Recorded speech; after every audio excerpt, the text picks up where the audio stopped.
So just to give some context, we've invited Rebecca from the Portland Inn Project, and the reason being is they are kind of really innovative in the practice and the work that they have been doing in the Portland Inn, which Rebecca will tell you about. Really important around kind of placemaking and how you can really kind of look at artist-led, creative-led change and regeneration. So straight over to you, Rebecca. Thanks so much, Erica. Thank you for inviting me to represent our organisation and neighbourhood. And also, it's lovely to meet you all. It's really lovely to hear where you're all coming from. And excited also, Jim, Belgrade Theatre is was a real staple for my dad's from Coventry, and a lot of my family are from Coventry as well. So I'm from London, but I now live in Stoke-on-Trent, and I've been here for about 8 years now. Are you viewing it just as a slide right now? Is that correct? Great, that's brilliant. So the Portland Inn Project is an artist and community-led organisation. We became Arts Council MPO last year. We began in 2016. I'm an artist, and Anna, my co-director, is also an artist. And we have artists on the team: Katrina Wild, Alice Thatcher, a couple of youth leads, and also we work a lot with kind of artists, designers, and arts practitioners across the city, the region, and the country as well. So this is the Portland Inn pub, and it's why we're called the Portland Inn Project. And I wanted to give you a little bit of context for sort of how the organisation began and how Anna and I sort of started collaborating together. This is an old derelict pub building, right in the centre of a residential neighbourhood here in the city centre of Stoke-on-Trent. We're in Hanley, if any of you know it. And this is the pub building in its current state, although it's a little bit more developed now. I think this photo was taken a couple of months ago, but we are now right in the sort of halfway point of the development of the old pub building now, in our neighbourhood. This is a news story from back in 2010, and it talks about the Pathfinder housing renewal scheme. Around that time, the whole of our neighbourhood was earmarked for demolition. It's two up, two down terraced houses, and as part of a regeneration scheme that sought to kind of demolish those houses and rebuild, trying to kind of introduce more sort of younger families to the neighbourhood. However, that scheme was scrapped. There were various reasons for that. And there was also the sort of change in government as well, which meant that half of the houses, or nearly half of the houses in the neighbourhood, were derelict and boarded up, because the intention was for those, there was a kind of compulsory purchase by the local council of lots of those properties. But there were also people that refused to move. There were also lots of tenants that where the council couldn't get hold of the landlords as well. So it was quite tricky, and it meant that half of the neighbourhood was kind of boarded up. So it was quite difficult to live there for the existing community. However, there was a really strong existing community in the neighbourhood. This is Anna and her partner Andy, and back it would have been 11 years ago now, they introduced the pound housing scheme, where you could purchase your house by putting £1 on the table. So it was £1 deposit for a two up, two down terrace house that the council, with a lot of EU funding, had kind of renovated. So it was brought up to sort of standard so that you could live in it with your family. And people locally submitted applications. You had to have been living in the city for over a year. And sorry, that we've some of our team are talking in the background. No, not at all. Sorry, babes. So so basically that they were successful with their application. They're both artists. Anna was pregnant with her child, who's now nearly 11 years old, and they moved into the property sort of back in, it would have been 2014, I think it is. Anna is a researcher as well as an artist, and she's very interested in sort of what happens where you live, where you work as an artist. And so this kind of was really about, she'd been doing a lot of work around the city, exploring brownfields, exploring sort of in between spaces and empty spaces, derelict spaces, actually as spaces of possibility and opportunity and resource. And a project that she sort of began in partnership with the British Ceramics Biennial was Community Maker. So as soon as she became resident, she started kind of exploring ways to meet her neighbours. There were, I think, it was 30 new families had moved into the area, into these pound houses. And so this was a way of sort of meeting with neighbours that were also existing communities as well. And so it's super small scale, you know, often just taking place, as you see, sort of on a table on the green space, and sort of asking questions that were really about, you know, what are our kind of treasures in this neighbourhood, but also what are the things that perhaps we think need a little bit more attention and need to be sort of improved as well. So trying to kind of think positively still about this kind of, that there was still a lot of work that needed doing in the neighbourhood at the time. This character is Barb Forshaw. She's one of my landladies, and this was the Oasis Social Club. And so separately, I'd not yet met Anna, and I was on this touring project that I led called the Oasis Social Club. And it was actually in response to, in London, there was a lot of development happening of housing. And it meant that lots of cultural spaces, lots of pubs, social clubs were under threat. They were being closed down. And it meant that although there was kind of an influx of lots of people sort of moving into areas, there weren't places for people to come together. And there was a quote by the architecture critic Rowan Moore, who said, "Our obsession with house prices will turn our cities into cultural deserts." And so the Oasis Social Club was a kind of response to that. But also partly, I'm from a place called Elephant and Castle in London, where the regeneration processes there were really problematic. They didn't represent the people that lived, worked, and socialised there. It felt like there was very little space for people to be able to represent themselves. And so really this project kind of sought to create space where people could represent themselves in sort of different cities we kind of came to. And also it was largely inspired by my granddad's working men's club in Coventry. It's called the Hen Lane Working Men's Club. And it was sort of, you know, these kind of traditional sort of structures, like having a board of local representatives, a programme of bingo and karaoke, but also thinking about how we can kind of create a programme with local community members that really represent local interests and desires. And that's what we sort of sought to do. This is the club on Portland Street in Stoke-on-Trent. I was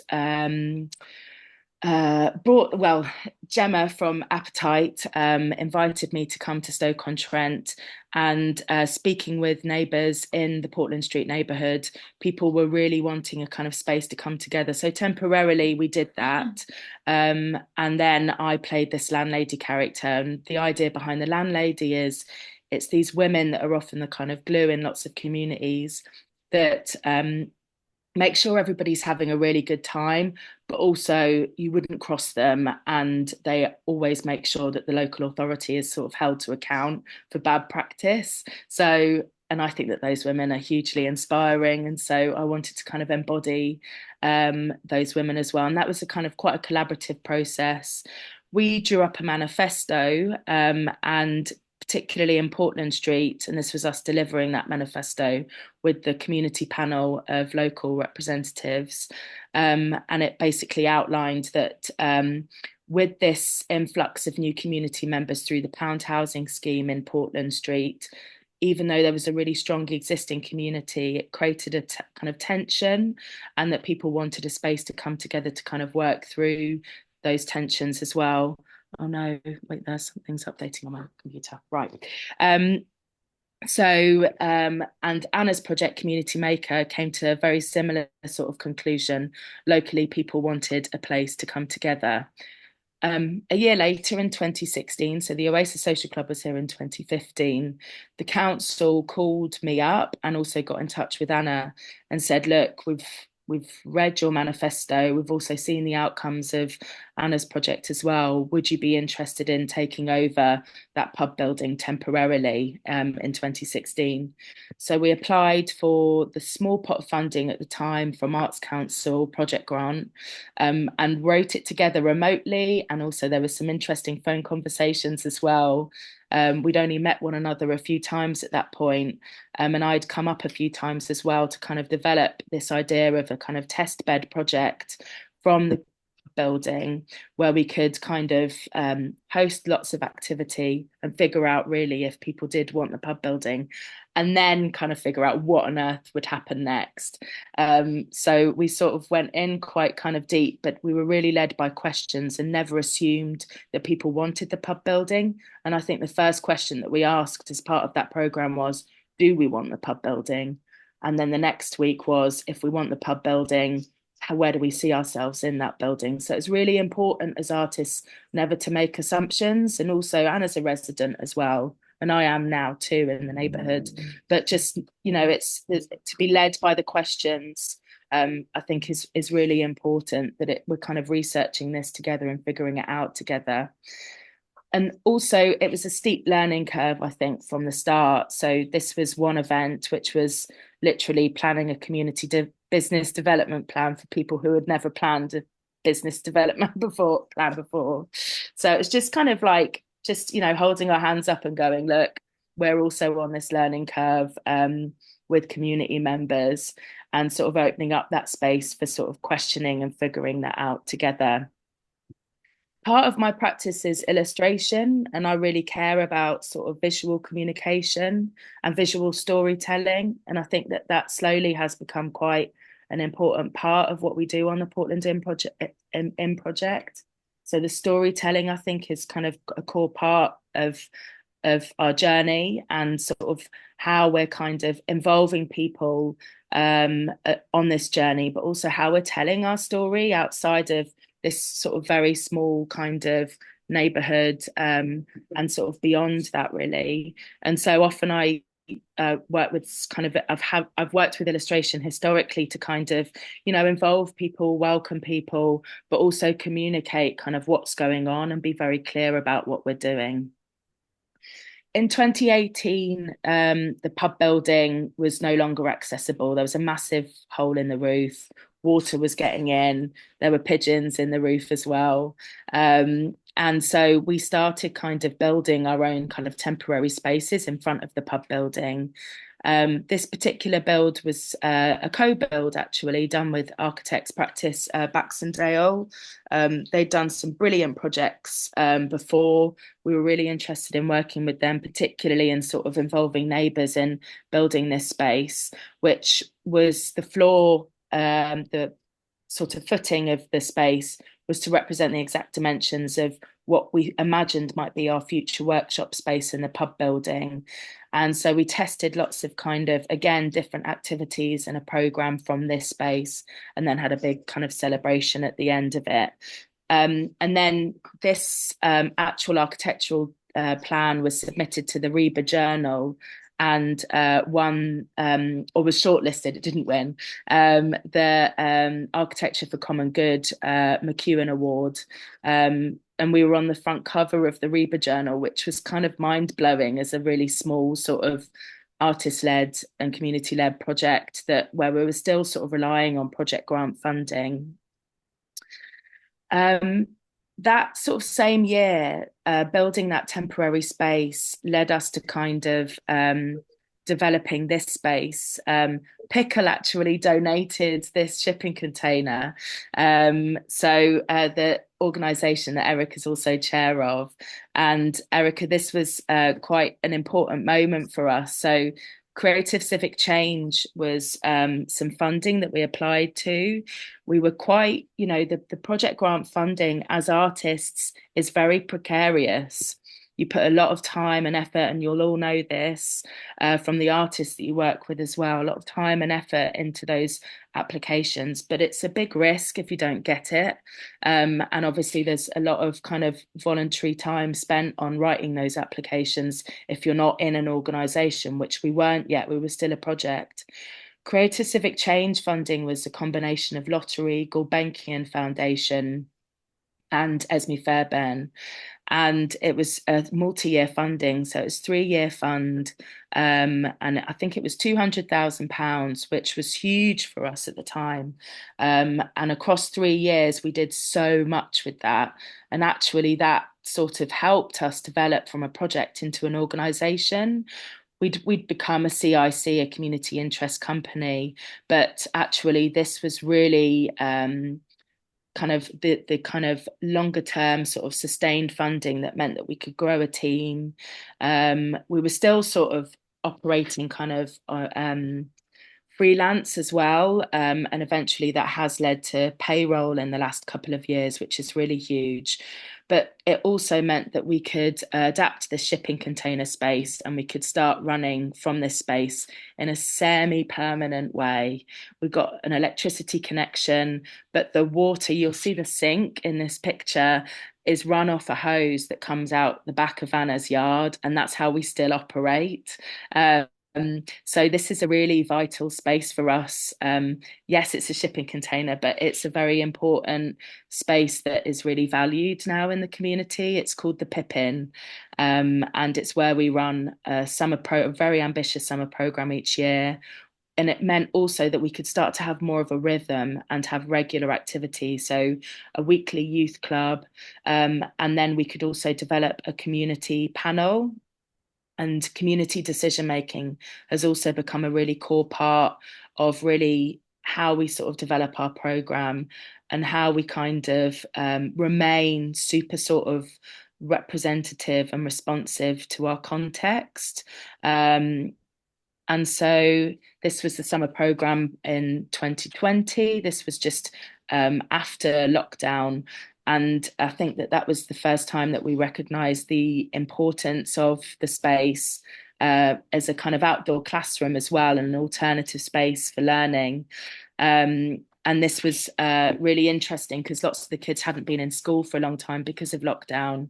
So it was kind of really needed. And we recognised the sort of how much the kids really needed those kind of boundaries and that sort of structure. So that was really valuable. That's Katrina from our team with one of our young people. And so just constantly, I feel like this space is super sort of flexible as well. We've done raku kiln firings from outside. We've done DJ workshops, performance workshops.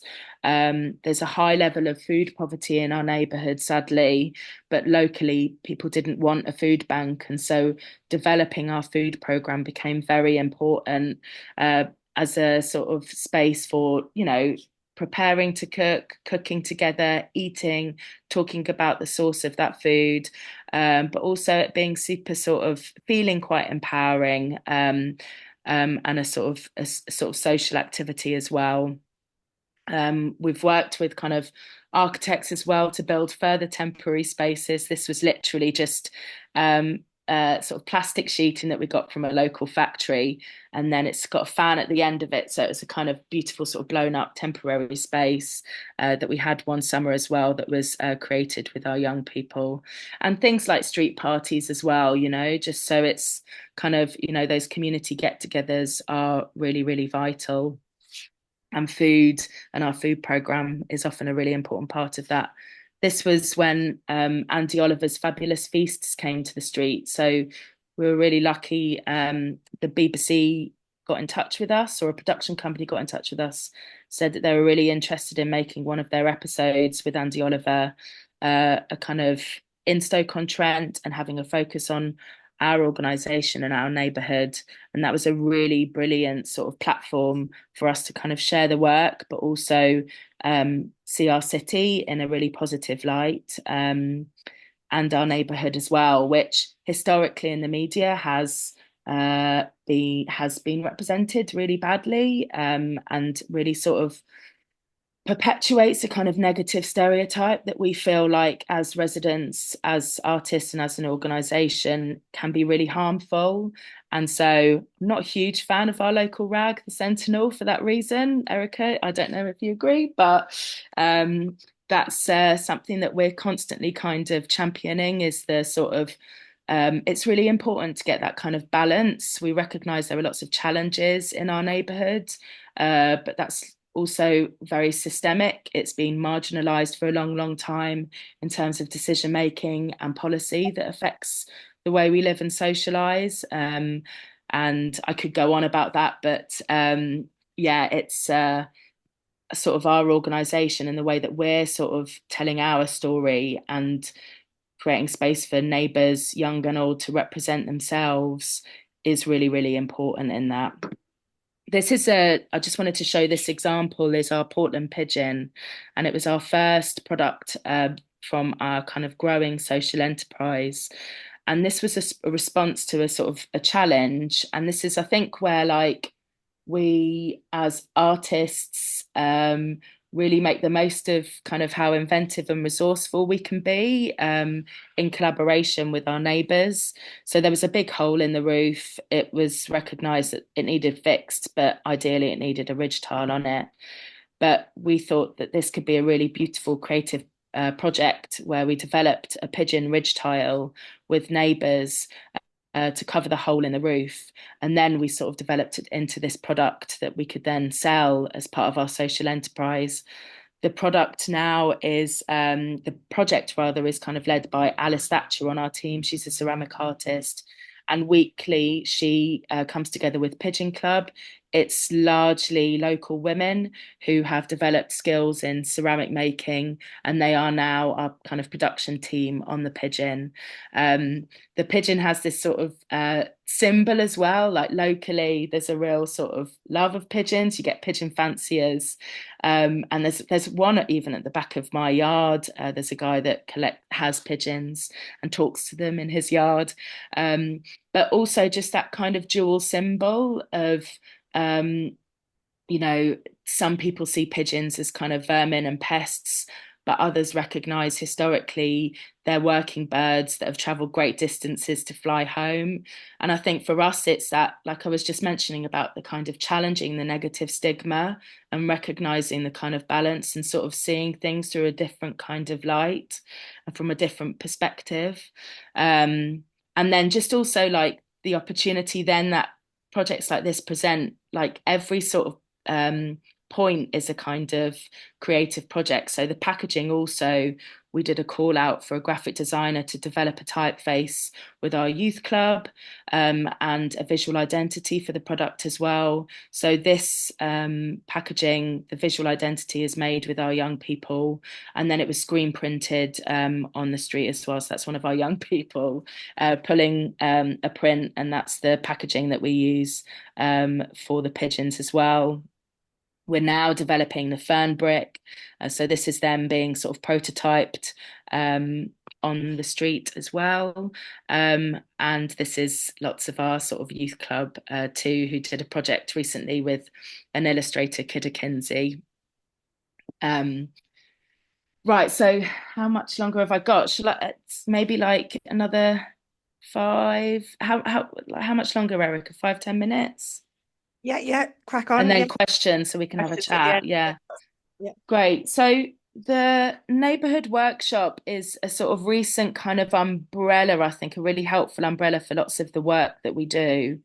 But it's really kind of taken us into a kind of new sort of route of thinking and recognizing the context that we're living in and how we as an organization can kind of out with our neighbours sort of develop skills around lots of the challenges that we face in our neighbourhood. So we in our neighbourhood, I would say it's maybe 75% are tenant households. And I would also say that one of the biggest issues in our neighbourhood are negligent and absent landlords. As a result of that, there's sort of high level of really poor housing. There's a lot of, and that really affects your health, your mental health, your physical health. damp and mold are such a problem locally. And then we sort of thought, okay, well, how do we kind of the retrofit that we're doing to the building, we're sort of recognizing that the work that we're doing as an organization and a community is a kind of retrofit of our neighborhood as well. We neighbor two factories. I think I've got a plan here. So this is where we're based. The yellow box is the Pippin, so that's shipping container space. The orange box is the pub building that we're renovating. That what looks like a really lovely green space is actually a brownfield, so we're not allowed to access that. And then the other lovely little green space at the bottom there, we're not allowed to access that either because that's owned by the factory. Then you've got the two sort of big blocks. Fuchs is a big factory that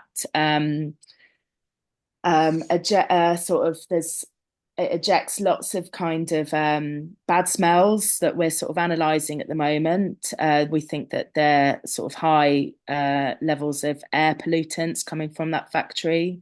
They've also got a really, really, really high kind of fencing around it that's quite sort of angry looking, and they're not the most friendliest of neighbours. Then next to that, you've got the Brownfield McFarlane factory as well. Again, high fences around them, and there's a lot of noise pollution that comes out of that factory. So there's the effects of kind of our industrial neighbours is quite high on our sort of health at the moment. And that's something we're kind of analysing through another project around. We're doing a health impact assessment with our neighbours. But that aside, you'll kind of see that sort of we're in the centre of town, and it's really just this kind of that's our sort of neighbourhood there, sort of around the housing that surrounds those little colour boxes there. So thinking kind of that the retrofit of our pub building is also a kind of retrofit of our neighbourhood. How are we sort of improving, working with our neighbours to improve the way that we kind of live and socialise, and sort of collaborating with local community organisations. DACOC Support Centre supports refugee communities in the UK. It was also set up by one of the dads of our youth club. They're a Kurdish family that came here maybe about sort of 6 years ago. On the right here, we've got Stu. He's actually our contractor, and he shared that he can help sort of improve the conditions of gutters for local housing as well. So we're getting involved, the contractors too, who are going above and beyond their kind of job really with us. So yeah, I think it's kind of, we're now sort of thinking kind of longer term and in more of a sustained way. And it's really sort of contributing to this, which is our 100-year plan. And this was really significant for us as an organisation and as a community to kind of really shout out about the kind of long-term investment that we're sort of making as an arts and community-led organisation to sort of where we live and where we want to live. And this was this particular photograph won the the National Portrait Award. So it's taken by Felicity Crawshaw. She ordinarily works in advertising, and we were quite interested in kind of creating a 4-poster banner campaign and trying to sort of, we basically got it around the city. And then because it won that award, it then went around the country as well. So that was a really significant kind of show of our kind of commitment to the long term, but also how communities like ours, sort of these sort of small steps and all of the kind of combination of these small contributions and small projects can make a huge difference in the long term. And sort of umbrellaing that as a 100-year plan has been really significant for us, and has made things like 5-year business plan feel manageable and doable, because it's just 5 years compared to 100 years. So yeah, I'll kind of end it on this. This is our the scale model of our future building. So hopefully it'll look a fair bit like this. This will be the adapted pub building. The ground floor will be a workshop space, a community kitchen, and our office, and a big sort of social space. The first floor is two residency rooms and a kind of self-contained flat kitchen area and a roof garden, so we can sort of develop our gardening club there. And then we've got a kind of extended sort of roof, so we can have a key holder flat in there as well. And then this is a kind of illustrated version of how animated that building's going to be. And it's been really, really exciting to kind of go on this journey with our neighbours and sort of this originally the kind of priority and the focus was very much just about this building. But as you'll have seen from this presentation, it's so much more than that. And it can, we can operate from a tent. And the plan is obviously to be in this building, but the ripples of kind of, I think what our organisation and our community is doing, kind of travelling a lot further. So that's very exciting. And thanks so much for having us here today. But yeah, I think it would be, shall I stop sharing? Well, thank you, Rebecca. So interesting, isn't it? And I'm sure there's, and I've got questions. Oh, there we go. Oh, Neil's having a little clap there. Has anybody got any questions for Rebecca? Because I mean, I'm interested. Oh, there you go, Michelle. Yeah, I think Neil had one as well. No, you go, Michelle. You go. No, I thought it was fantastic. I think it's amazing. And I'm really interested in that relationship with the architects and how you're developing the building, because obviously the funding comes in dribs and drabs, doesn't it? You kind of do a bit and then you stop. So yeah, just how you found the architect and how you work with them. That's a really good question, and I didn't mention actually. So, have I stopped share? You can see me all right. Okay, great. Thank you for that question, Stan's Cafe. Sorry, what was your name? Michelle. Michelle, thanks. Yeah, so Godson Egbo is our architect. He's actually somebody that I met in Elephant and Castle years ago. He was living on the Haygate estate, which is now demolished, that was next door to the shopping centre. And from sort of meeting him, he kind of presented me with this manifesto, an architect's manifesto for what the Haygate estate could be before it was demolished. And so I just sort of kept in contact with him. And when I sort of moved up to Stoke-on-Trent, I asked him up to sort of I invited him up to meet with Anna and residents to start a bit of a conversation just from an architect's point of view about what the future pub building could look like. And then you see that temporary space that I shared with the kind of scaffold and stuff that we got that we didn't get the award, we were shortlisted for the award. I love that. We got the award. He set up a kind of architect summer school from that space, and it was like 2 weeks of Godson sort of partly playing football with the kids, but also just kind of, there were days where he was like, okay, we began with, what's your dream for the building? And obviously it was like leisure centre, swimming pool, slides, ball pit. And then the parents were like, we want a pub again, or there were all these different things coming together. And then he sort of like across the kind of 2 weeks kind of fine-tuned it until we were getting somewhere like more realistic, but also dreamy. And that was sort of really valuable kind of for him and his time. So it's been a long time. So since 2016, that was a relationship that we built with Godson. And then, yeah, the funding that it was 2 years ago that through that kind of multi-year funding was able to spend more time on just sitting down and just dedicating more time to the fundraising applications. But I would say that because we'd gotten to that point where the storytelling was so clear and our story was so clear and our ethics around sort of, creating this space for us to represent ourselves and neighbours to represent themselves, that I think was a real hook. And I guess I just got sort of much better at being able to tell that story, and because it was true as well, and then that this building would be able to kind of help us grow that story. So that's been really helpful. I will also say in the last year, we did a programme with a Birmingham-based organisation called Civic Square. Oh yeah. Emmy Core and Yeah. all, loads of amazing people. Amara Spence at Maya Group as well, whose work I really admire. And sharing space with them and learning so much about from like them across kind of, ecological health, and sort of the vital importance of social space, but also educational space, coming together to sort of retrofit as well, had a huge impact on Anna and I, and we, brought our neighbours along with that as well. So that's been really amazing, and that's just like what they're sort of doing on a much bigger scale.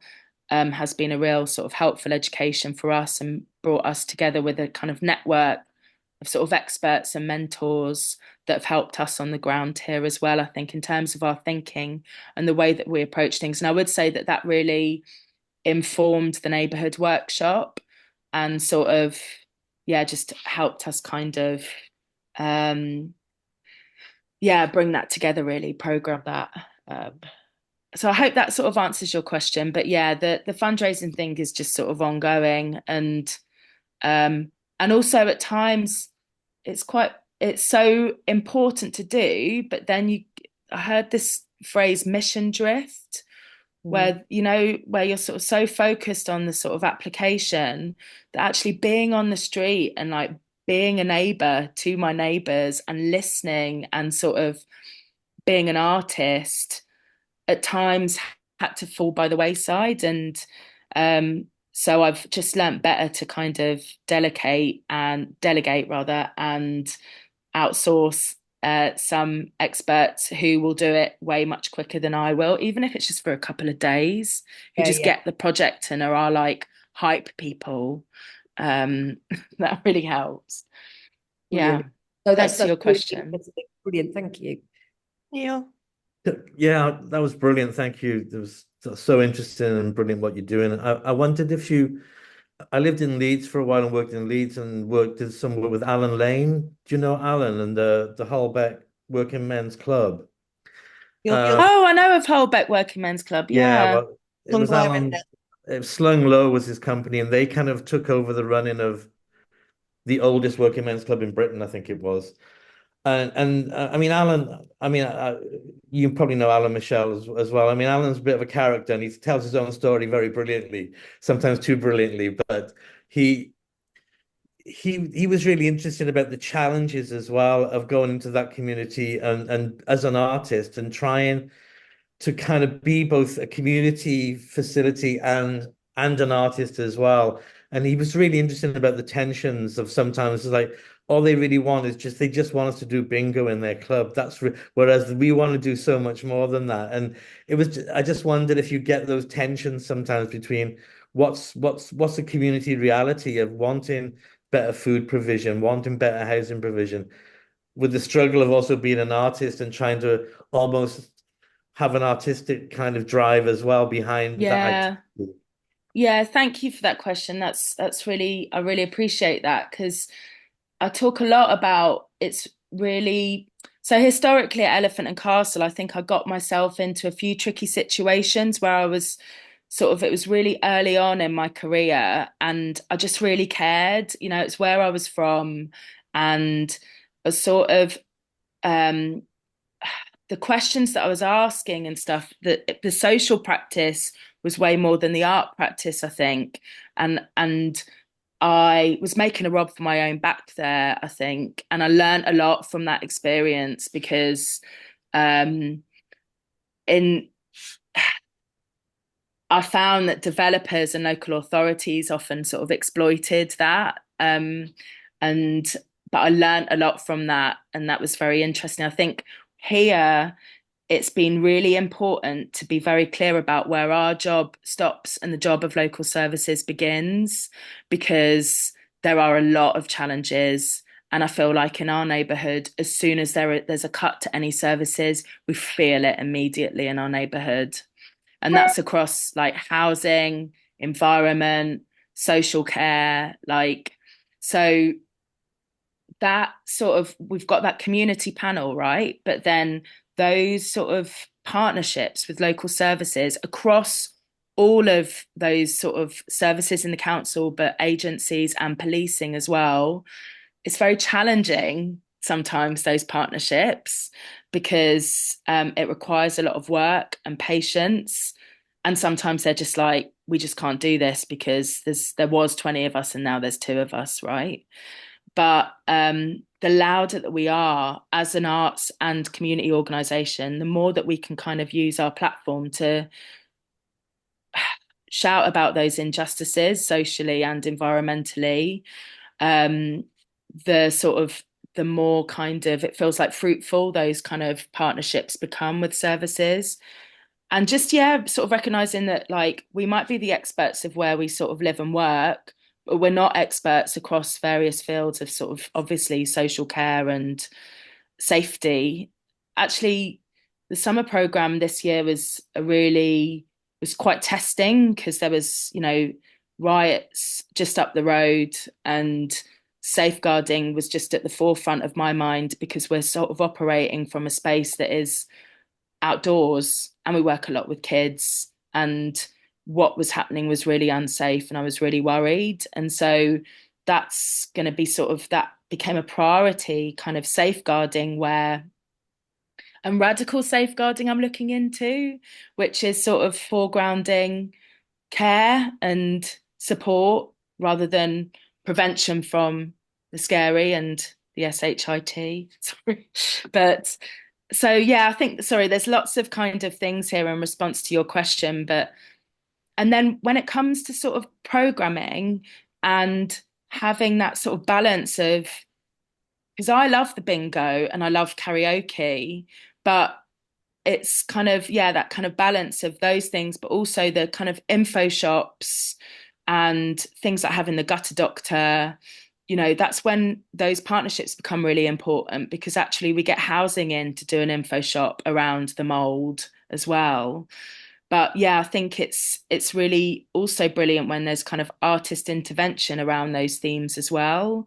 And so it's just the kind of magic spot is having that balance of the 2 of them, the sort of informative and the helpful and the assistance that's often sort of delivered hopefully by our partners, but then the artistic and the kind of looking at things through a different lens, which is the artistic and the magical. And the imagination is really powerful because that gives us hope as well, right? So yeah, I'd say, yeah, I got quite excited when Vera it was quite interesting. As soon as the renovation started, residents started, because I live next door to like Community Ken and Vera and Kerry and whatnot, who were suddenly like, okay, so it's going to be bingo on Mondays at 1:00, right? And I was like, what? Like, but just that sort of suddenly, that like the reality of like, I was seeing the building being developed meant bingo was going to be a possibility now. And yeah, I don't doubt that the community kitchen will be a really vital space in that. But when with our community panel, we did a vote.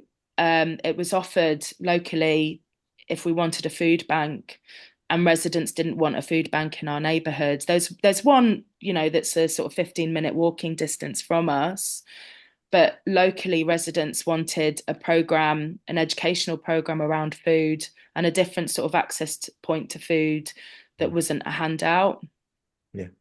So those conversations were really interesting, and yeah, but it is a reality. Yeah. Thank you. Any other questions? Oh, Pezza. Or Ian even, sorry. That's okay. You can go with Pezza. You're allowed.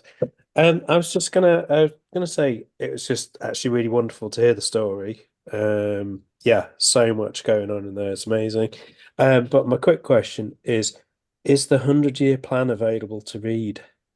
We've got a website, and it's actually also, the idea is that it's a toolkit as well. So if you're interested in kind of developing your own 100-year plan, yeah, in whatever context it might be, it could be like a work context or a local authority context or an arts context.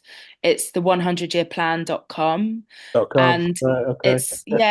it's so funny because some people are like, where is it? Where is this Yeah. scroll that says the 100 shift line? We're like, well, it's constantly changing, it's constantly shifting, it's moving, just like our neighborhood does. Yeah. So, but yeah, essentially the kind of core of it, the heart of it, you can read on that website, and then there's what's important to us is kind of sharing how it can be done in other contexts as well. So yeah, Thank you. Thank you. thanks for your question. Oh, A little comment in the chat, just thank you, fascinating and inspiring. Dipping out because of train connections, but a thank you. Anybody else got any questions? No? Amazing. Thank you so much, Rebecca.